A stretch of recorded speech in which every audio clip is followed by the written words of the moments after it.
అది మీరు చూసి చెప్పాలి. మీకు ఇస్తారు కదా విజువల్స్ చూసి చెప్పండి. ఎందుకంటే ప్రెస్ వాళ్ళు ప్రతిపక్షాలతో చేరి ఎంత కాంట్రవర్సీ చేశారో మీ అందరికీ తెలుసు. అంత కాంట్రవర్సీ చేయాల్సిన అవసరం కూడా లేదు. సో అందుకే మీకు విజువల్స్ వస్తాయి, మీరు చూడండి, చూసి మీరు డిసైడ్ అవ్వండి.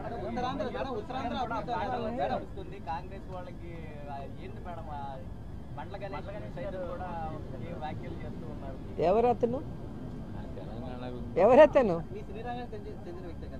ఎవరో 7 o'clock బ్లేడ్తో కోసుకొని చచ్చిపోతానన్నాడు ఆయనేనా?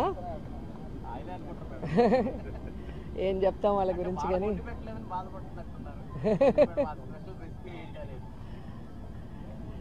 ఈరోజు ఒక మహిళ సక్సెస్ఫుల్గా ఉంటే, కష్టపడి పైకి వస్తే, స్ట్రాంగ్గా ప్రతిపక్షాలు చేసే తప్పుల్ని ఎత్తి చూపిస్తే ఇలా నీచంగా మాట్లాడటం, వల్గర్గా మాట్లాడటం తెలుగుదేశానికి జనసేనకి వెన్నతో పెట్టిన విద్య.